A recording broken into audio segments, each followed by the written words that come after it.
Yeah. Okay, there we go. We're going to talk Although about. I can't promise not to be distracted, so there you go. But That's okay. I won't look for a page that doesn't exist. Yeah, you're right, Becky. There's no page 4. It's kind of bizarre. All right, so I'm showing then that we're on page 1. And did we look at the passage in Luke 155, 69, 73? I think we did.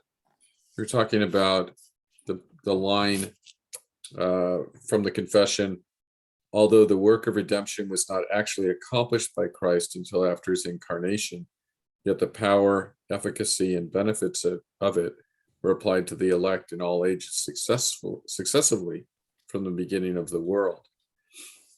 And the general subject is that how are Old Testament saints saved? At least that's the way I'm framing the subject. The people who wrote the confession, their concern is just, they're assuming rightly from the biblical revelation that the people in the Old Testament and the people in the New Testament, that there's continuity between God's people in the Old Testament and God's people in the New Testament, and that they're not two people but one people, and that the difference is one is before Christ and one is after. So one is before the actual work of redemption and the other body is living after the work of redemption. But the way that people in both, we'll call them dispensations, not saying it like a dispensationalist would say it, but the word does mean a period of time with certain characteristics.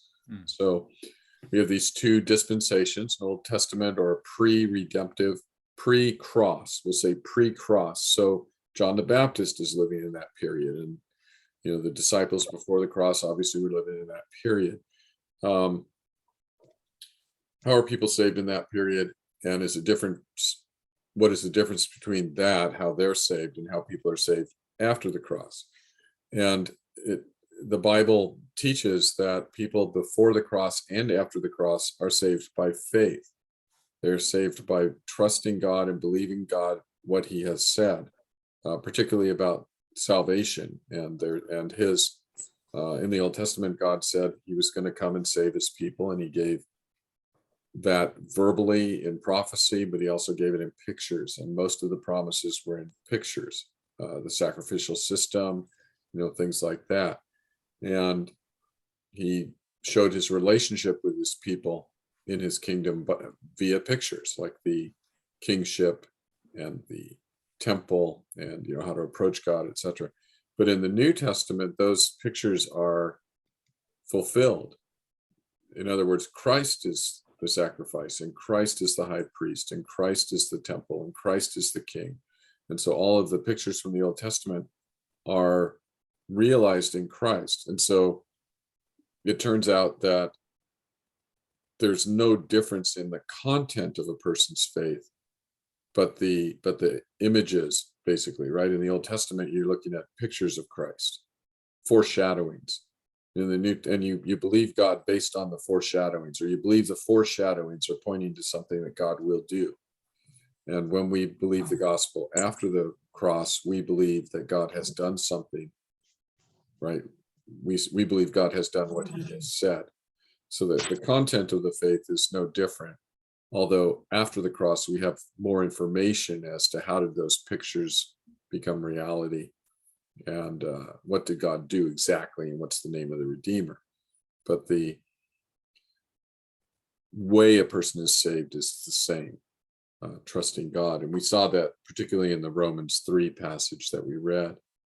And the other passages that I listed under that section were about the David and Abraham as examples of faith, as examples of people who were saved. And in particular, there was stress laid on Abraham as being the father of all the faithful. And so that is just another way to say the way Abraham is saved is the same way I'm saved, right?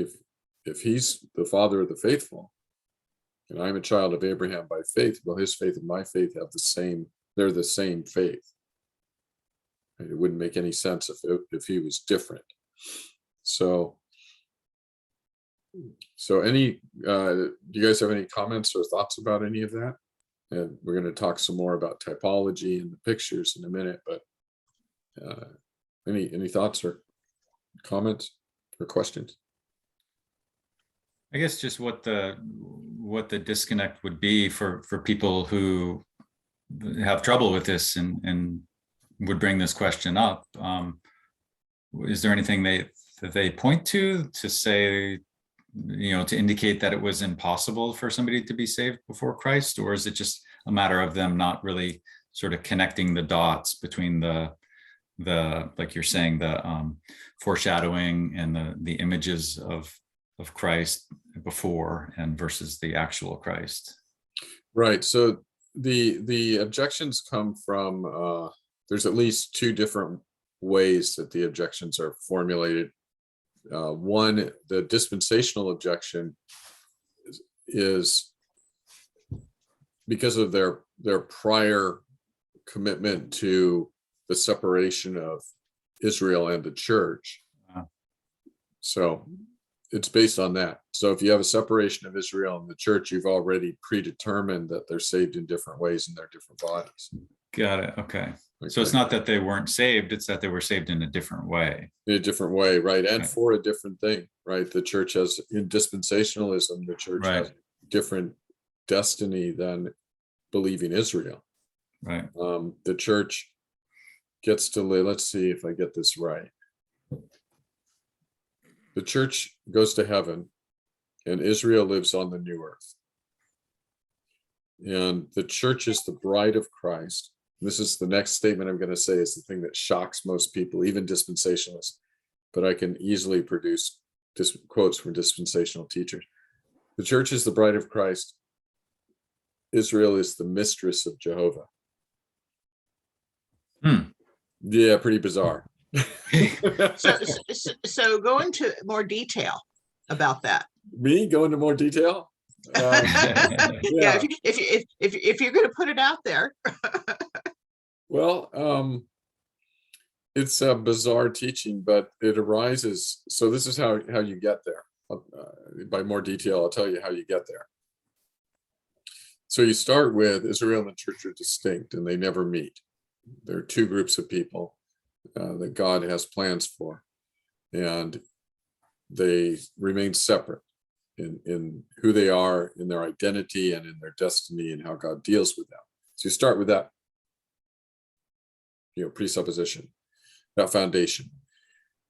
And then you read about Israel being the unfaithful wife of God, of Jehovah. In the Old Testament, you read through Isaiah. We mentioned it. We didn't look at passages in the Revelation class, but we'll look at some next week.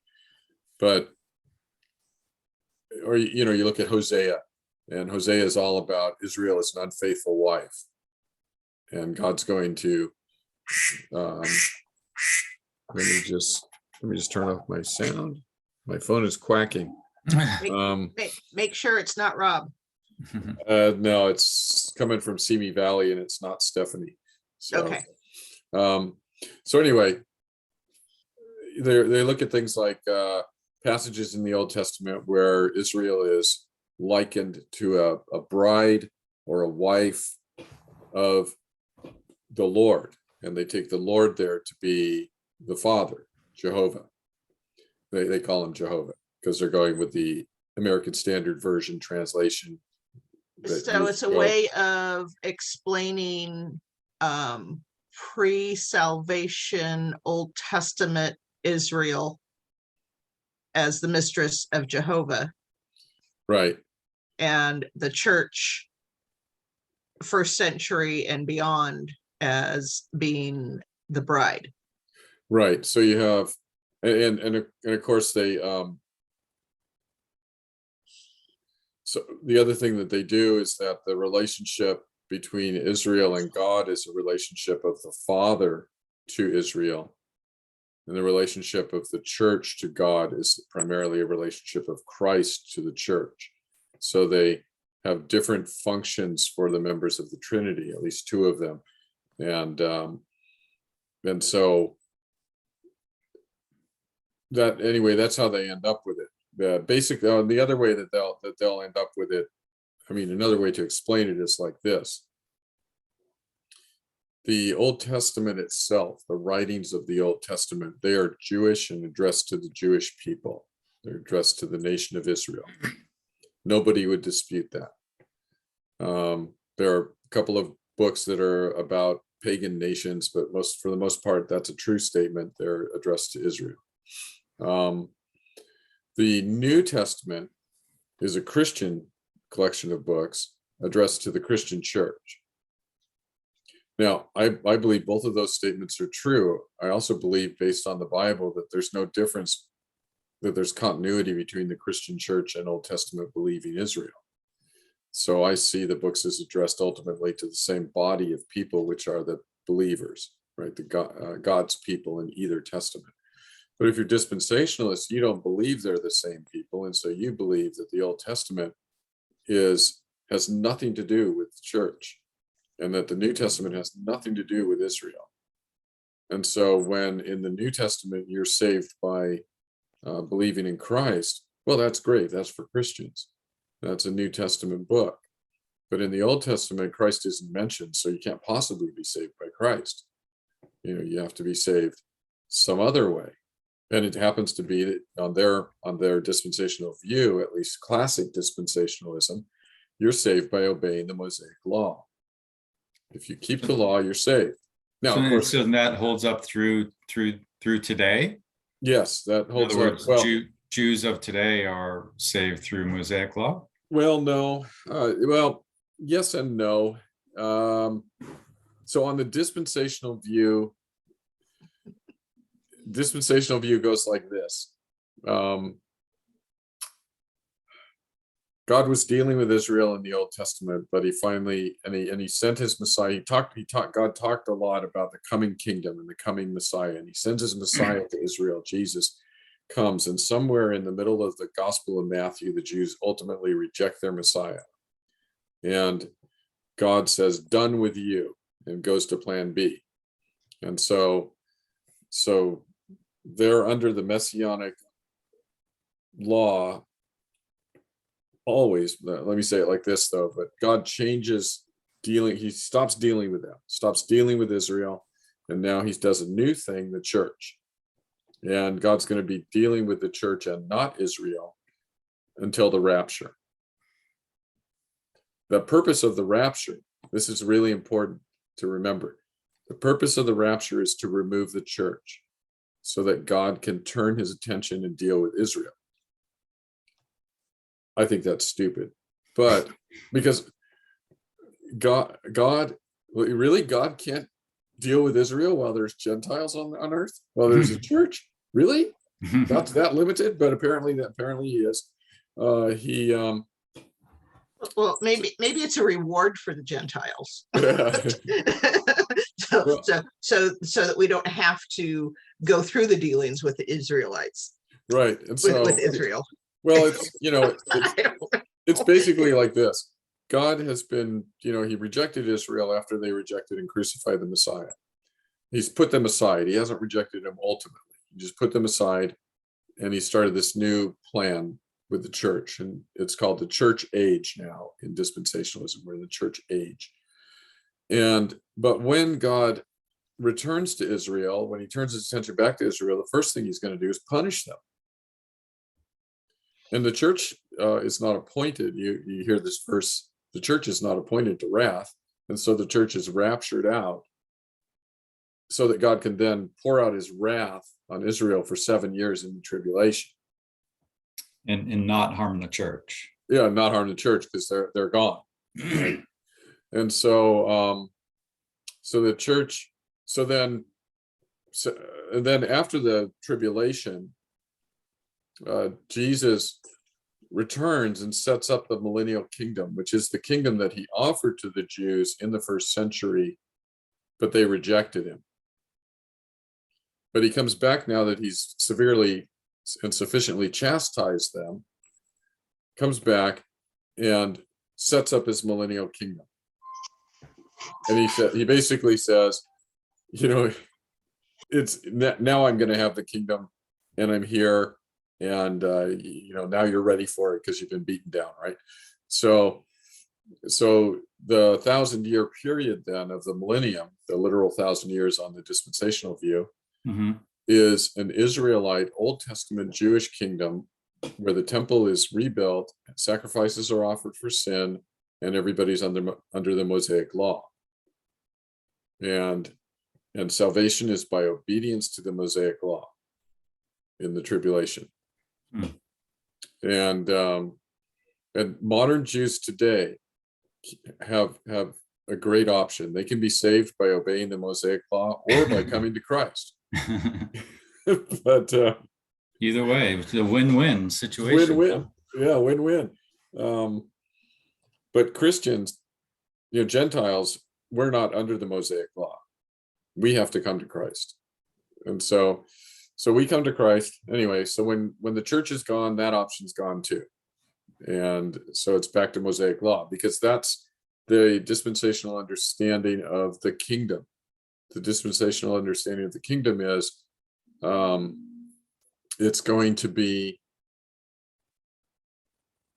I'll say it like this. When the prophets described the kingdom, they did it in terms of looking at David generally, or God's deliverance of people from the Exodus, or something that had happened already. They go, well, you know how great David was. David's gonna, when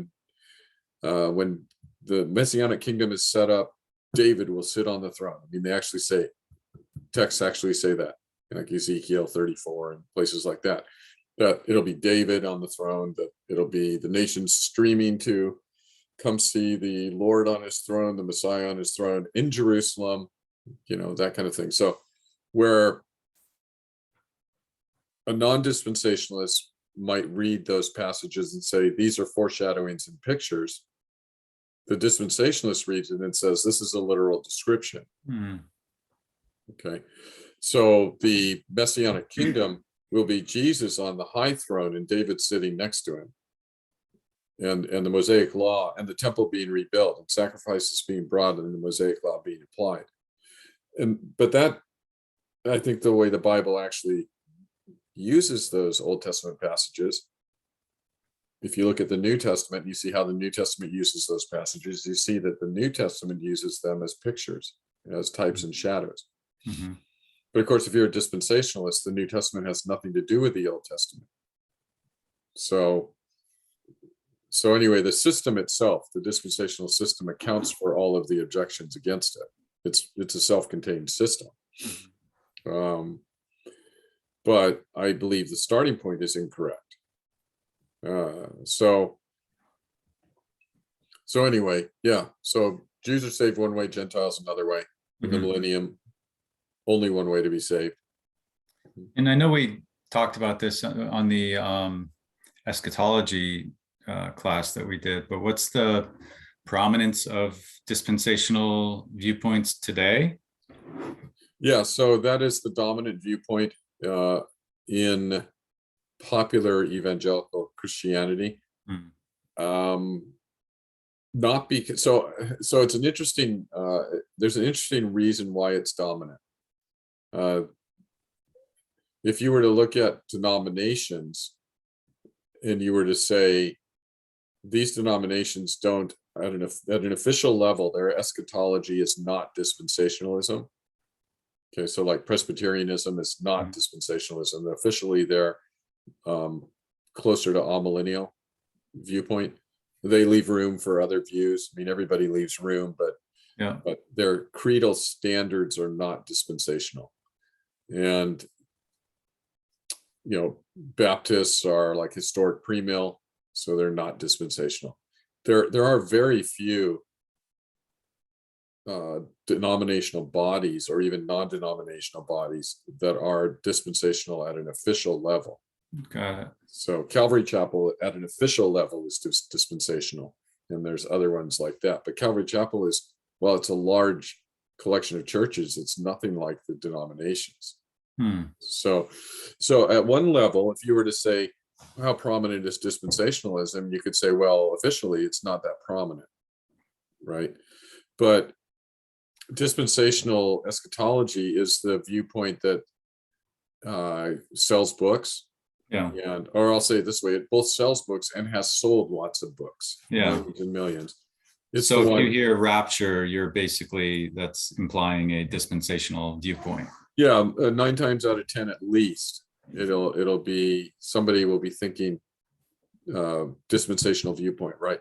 And this would include people in the pews in a Presbyterian church or a Baptist church or places where they don't officially embrace dispensationalism, or they actively say dispensationalism is wrong, because what they've heard from the radio, Christian media, Christian books, is dispensationalism. It's consistent and it's widespread on the Christian media, and that's what they get in their Facebook discussions. And there's 2 reasons for it. One is that dispensationalists are motivated to proclaim the gospel in the near end of the world.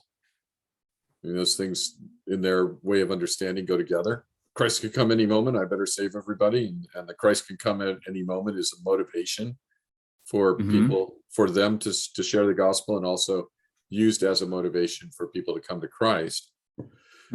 And the second reason is that the other denominations don't talk about eschatology a whole lot. They don't have eschatology prophecy conferences, and they don't. So they just sort of absorb what is popular, popular convention. Right. So one of the things that I noticed that was, I mean, it wasn't like I was surprised, but one of the things that I notice often when people ask me about eschatology is, or it usually happens, somebody will ask me about eschatology because I'll say something that sounds wrong to them. And it sounds wrong to them because they're coming at it from a dispensational viewpoint. And the thing that's shocking to them is that there's more than one viewpoint. Right. Yeah. Yeah. And then it's even more shocking to them that dispensationalism is only 150 years old. That's not very old as a viewpoint goes. It's thousands of years younger than the other viewpoints. Yeah.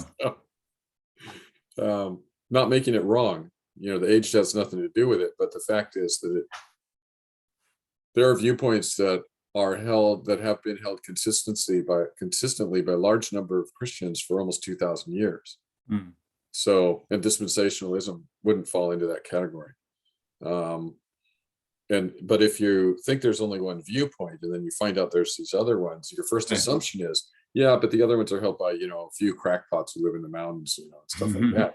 You go, well, no, actually, these viewpoints were held all the way back. We could trace them all the way back to the 2nd century. In large numbers, whole bodies of Christians believed and still believe. It's not like they disappeared. They're still here. So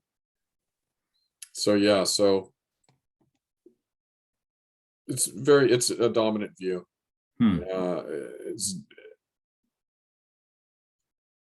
The thing about it, I have a friend who said this about it. He said, it's attractive, right? It explains the news, and it sells books, and it's self-verifying, right? We're in the last days. Look, there's wars, and there was an earthquake, and a propane tank exploded. It's the end of the world. Right. I have several books. I have books going back over 100 years where dispensationalists are saying that the world's going to end in this year, because there's wars, because there's inflation and anti-Christian stuff, and look how high women's skirts are. It's the end of the world. And you go, well, yeah, you've been saying that for years. Every year, one year you'll get it right. One day you'll get it right.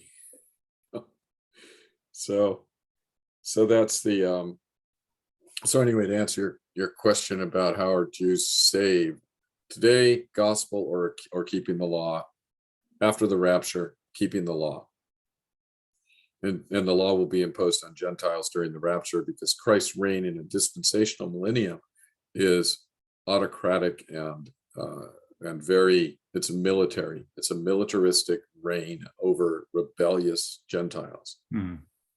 So the Jews are going to be reigning with Christ over rebellious Gentiles, and the Gentiles would be forced into submission. And so it doesn't seem at all like the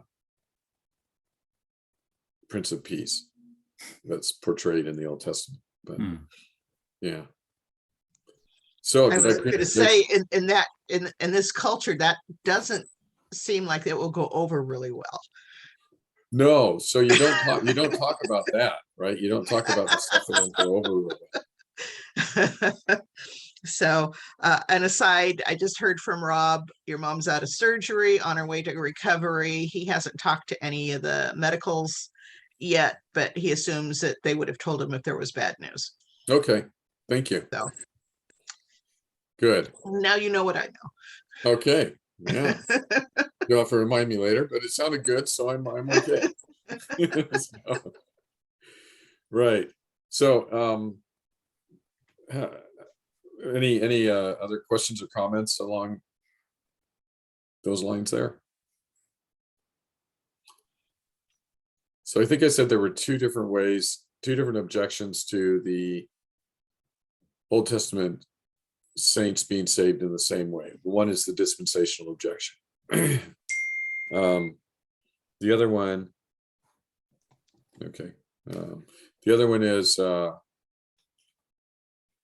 has to do with hermeneutic and understanding. And so the hermeneutic or interpretive approach. So people will ask questions like this. How much, like the average Israelite at the time of Moses. So God tells Moses, make this tabernacle, have appoint a priesthood, have these sacrifices. The question comes up, how much would the average Israelite know or need to know for it to be sufficient for them to believe that somehow trusting God in this area is bringing them salvation? Like, did they know that the Lamb was a picture of the Messiah? And if they did have to know that, how many of them realistically do you think did know that? Or like Abraham, right? Abraham didn't have the sacrificial system, but he was told, sacrifice your one and only son, your beloved son, take him up on Mount Moriah and sacrifice him. But at the last moment, God provided a ram in the place. And Abraham understood, at least this, on the mount of the Lord will provide, because that's what he named the place. The Lord will provide. What will the Lord provide? Well, in that case, he provided a sacrifice. Does Abraham, is he required to equate that with the Messiah? What would Abraham have known? And would it have been sufficient? Or how about Adam and Eve? Adam and Eve were simply told that a seed of the woman would one day crush the serpent, and the serpent would bite that seed's heel. So a child of Adam and Eve would be wounded, or maybe even fatally wounded, when destroying the devil. Do they have to equate that with Messiah? That word doesn't even come up in the Bible until the book of Daniel. So people ask these questions and they go, well, they couldn't possibly have known that this is pointing forward to Jesus. But I doubt it. I can see it entirely possible that when God makes a future-oriented statement about, I'm going to send somebody to take care of this problem, that's enough that you believe God. And then later on, when God says to Abraham, this person is going to come and he's going to be a substitutionary sacrifice, and I'll provide it myself, and it won't be human. That's enough. Abraham doesn't need to know anything else. And when you get to the sacrificial system, you go, well, this actually involves blood and atonement and the covering of my sin. Abraham doesn't know it's about sin, right? Abraham doesn't know that. But you get to the sacrificial system and it's explicitly about sin. And about sin has destroyed or damaged or hindered this relationship that God's people have with God. And now that sin must be atoned for, that sin. And the only way that it must be atoned for, the only way to take care of sin is death. death, your death, or a substitute.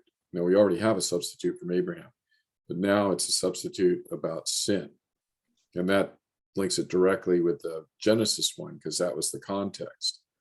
And so, or the Genesis 3, Adam and Eve. So you have, as time goes on, more and more progressively is revealed. And I think, generally speaking, it's always true that in general, the person is required to have faith in what God has said, whatever it was that God said. And Well, so, in Abraham's case, the parallel was probably as identical as you can get. And so, of course, Abraham would believe, and by sharing his story, if you believed what was written down about his life, then you would believe it too. So there was a provision to prove right, the belief. right, And that makes all kinds of sense, because if you were, in the Genesis era, then Messiah wasn't even part of the storytelling or the culture or any of that, but sacrifice was. right, So if you believed that you were doing sacrifice because you believed in God, then that's where your salvation had to come from. right. Exactly. And you would only do sacrifice because God required it of you, so that you could have fellowship with him. Mm-hmm. You might not understand the implications for sin and all of that, but by the time you get to Moses, God has revealed this is actually taking care of the sin problem. And so, Mm-hmm. so more additional information is clarified as time goes on, but it's all there in seed form at the very beginning, when God says, I'm going to send one who will be wounded and who will crush the devil and undo his work. Everything is there, seed form. And then later on, God reveals he gives them a king, and David is a great king who worships God and obeys him and leads the Israelite nation in righteousness. He is the king who conquers all of the enemies. He is, he's got some personal issues with sin, but as a leader, he's mostly godly. And so he's the high point. And then he plans for the temple and donates for the temple, and his son sits on his throne and builds the temple. And so you have this great picture, and then all the prophets point back to it and say, you saw that? King overcome the enemies, David overcame the enemies, the temple was built, God dwelt with his people. And so then the Messianic age is described in terms of the Davidic kingdom.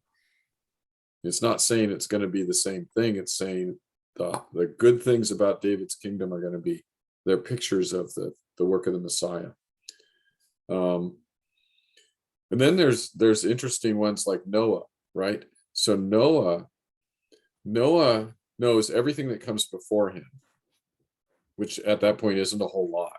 Okay, so it's like Abraham, and but God says to Noah, Abraham wasn't before him, sorry, so not even Noah's before Abraham.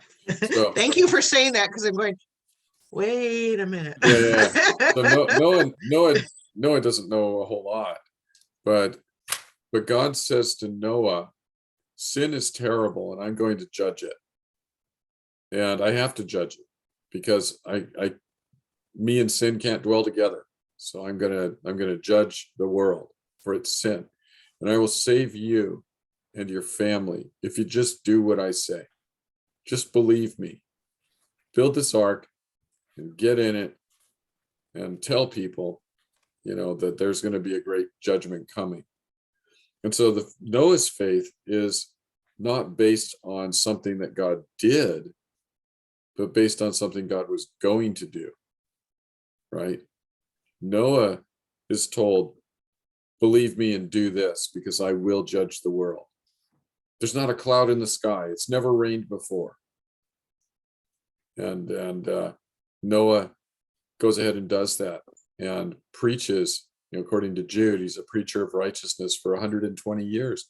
He's out there preaching, repent, get inside the ark, be saved, believe God. It's a model of salvation. Yeah. The ark is salvation. Right. The ark is salvation. You have to go into the ark. You have to believe God, even though there's not a cloud in the sky. He's going to pour forth water, and you're going to die if you stay outside. And so, Well, not even that. He's saying you have to believe me because I believe God. right. Yeah.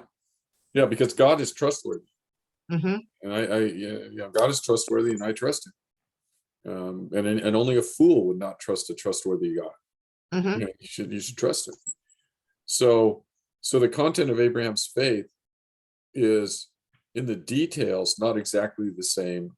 The content of Noah's faith is not the same as Abraham's in the details, but the general pronouncement of you must believe what God has said, that's always the same. And it's the same for us. There's no difference at all in that. And so we're very much like the people after the Davidic kingdom that the prophets said look forward to the Messiah by looking back at the Davidic kingdom. See, we look back at an accomplished thing that Christ has done, and we trust God for that. So we have an actual thing that's been done, but Noah didn't have anything like that. So, yeah.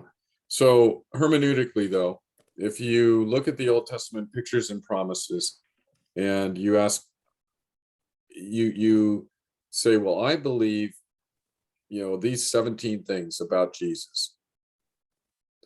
And for me to be saved, these 17 things, are part of the content of my faith.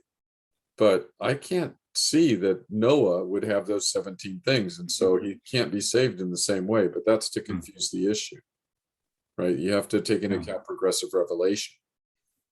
Well, isn't also the metaphor of a seed? Doesn't that also explain? We can understand through that metaphor how, if you know the seed, you know what's going to come out of it, even though, to your point, it's just a seed right now, but you know that leaves and many branches are going to come out of it. There's no branches in the seed, there's no leaves in the seed, but you understand from the seed, if you know the seed, you know the fruit of the seed. Right. And I think all faith in all ages is somewhat like that, right? We believe that we will be in the heavenly kingdom where there's no more sin and no more death and no tears, and all sorrow will be wiped away, and we'll be known as we are known, and we'll know God, in a way that we don't now. The more it'll be perfect and more complete. But that is all. We believe that because God is trustworthy and Christ is trustworthy, and God has said that to us, and we believe in what we can see now, a little bit of the benefits that we see now of the eternal kingdom, that the promises will bear fruit. And so that's exactly that. That's what faith is, right? It's hoping for. Well, and it'll bear the fruit that was promised to us. So Right. to take Mike's metaphor a little bit further, when we see that seed and we have faith that it's going to grow into a tree and bear fruit, if it's a fig tree, we don't expect bananas. Right. Unless you're an evolutionist. Yeah, it never was. Yeah. Never was. Even Because when it was random things. even when it was taught in school and I got good grades, I never believed what I was putting on paper. Yeah. That was when I first learned the lesson that you're supposed to answer the way the teacher expects you to answer, not necessarily the way you think is right. Yep. You have to you have to parrot back what you were taught, not what you believe. Right. Yeah, it's a ridiculous story. Yeah, right. So there's continuity, right, between the promise and the fulfillment. You can expect a certain fulfillment because of the promise, the way the promise is phrased. So that, so we didn't really get into typology except to talk about it in general ways, and we're out of our time because I spent so much time talking about the wrong thing at the beginning. Well, to be fair, I was very distracted, so I appreciated the extra time and grace in getting into it. And then I bowed out for a good portion of the time. So Yeah, I appreciate your patience. sure thing. So, Mike, did I address your initial question? Yes, yes, indeed. Yep. And I think we did discuss, I don't know if we jumped ahead or what, but we did discuss typology. Maybe it wasn't on this class, maybe it was a different one, but I thought we did address, or at least introductory wise, sort of talk about typology recently. So, but yeah, Yeah. based on this outline here, we're Yeah, I have the word typology written twice on the first page. Okay, yeah, I did mention it, and that last week, and yeah. So, I've got, as you probably noticed, I have several examples there. We don't have to look them all up, but it's a fascinating study. And one of the things I said last week, which bears repeating and remembering, is that modern biblical scholarship is recognizing, like for the past 75 years or so, is recognizing that typology is the main way that the New Testament authors understand the Old Testament. When they're using the Old Testament, it's typologically almost really high percentage, like 80-90% of the time. Instead of a straight quote to here, it goes through this metamorphosis because of typology, right? So that everything in the Old Testament, all of the promises are not, they're figurative. They're shadows. They're not the thing. They're the shadow of the thing. And so then understanding typology and the principle and how it works is necessary for us so that we can understand what's happening when we read our New Testaments. If that's what the New Testament authors are doing, then it's really helpful to us. There was a time in biblical studies where, and pretty recently, where New Testament authors were being accused of misquoting and misusing and misapplying the Old Testament not by unbelievers, but by Christian teachers. They would go, I just don't understand what they're doing. They're misquoting this. They took it out of context. But what they were doing is typological. And when you look at it like that, you go, oh, makes total sense. I can see it. So we want to read the Bible, the way that we're taught to read literature, and we are not taught typology. So we pick, right? Yeah. So it's like we're not taught how to read an apocalyptic text, and we're not taught typology, and because the only place you would need to know how to read an apocalyptic text, really, or typology, is the Bible. And when we go to public school, they don't teach you how to read the Bible. They teach you how to read something else. So we pick up the Bible, and the only skills we know is how to read to something else. And so we sometimes misread the Bible because we're not using the right tools. So it's useful, useful to go over and say, look at this is what's being done. There are a couple examples that are fascinating. the more I read, the more layers and layers and examples, and it's also sort of like what do I want to say, like in terms of I mean, I don't know if you're familiar with like Mandelbrot sets, the fractals, where you think of like a stalk of broccoli, right?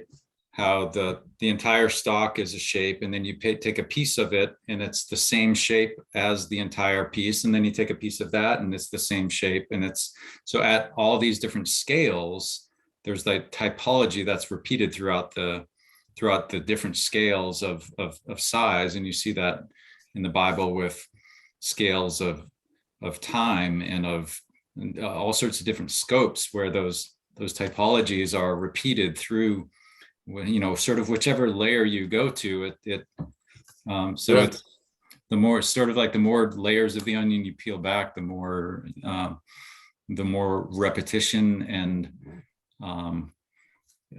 different scales you see those typologies at. Right. Yeah. Is another analogy to what the Bible is like, is a well done composition, like a symphony or something, a classical piece that has a theme. And actually, a good piece, but good pieces have multiple themes, major themes and minor themes that are repeated in different variations throughout the piece, and all come together at the end. And so you have this, you know, parts of it, you go, well, this is, this part is pastoral music and it's lush and it's this and that, but it has the same themes, right, playing through it. And then you get to the discordant parts, but you still have the same themes being played in a different key, things like that. And the entire Bible is like that, I think, to use the musical analogy. And once you see the theme, once you see themes, then you see them all over. But if you don't recognize the theme, it just sounds. So when I started listening to classical music when I was a kid, because my dad liked it, I would listen to what he was playing and I would think, this is just confusing. There's no, I mean, I'm used to a rock song that's, sounds, it's basically the same 3 bars over and over again. Right. It's very easy to find the repetition and the structure. Yeah, I can hum the melody. It's got, whatever. It's not really complicated. But a 25, minute symphony, it's not hummable. Right. I can't trace it through there. It's not memorable, not hummable. I can't identify it easily. Like, for a rock song, you can play me in some songs the very first note or partial note, and I can tell you what song it is. Right. Just by the way it sounds, just by the instrument and the, so it's easy. But with a classical piece, it's like, you got to hear a little bit more than that, to see what it is. Far more complex. Far more complex, right? So I would listen to it. My dad playing it, and I would think, I don't even understand this. Like, there's nothing to grasp on. And eventually, I started to recognize that there were things that were being repeated, and then I started to recognize that not only were a couple of runs being repeated, but there were entire movements being repeated, and things like that. And then it was like layered, like Bach, layers and layers of stuff that is repeated, and his runs, and he does them backwards and he does them upside down, and he does, it's amazing stuff. And you go, well, that's what the Bible's like, right? It's like that. And if you just read through it and you don't notice the themes, you go, man, this is confusing. I don't know what's going on here, because it goes back and forth and tells the same stories 4 different times, stuff like that. But so when I listen to a good piece of classical music now, I think this is what the Bible's like. This is why I like this classical piece, because it reminds me of how God reveals things. So cool stuff. So, all right. I think we probably have to end, because it's what is it, 12:39? Yep, we're already past time here. Over time. Let me stop the recording.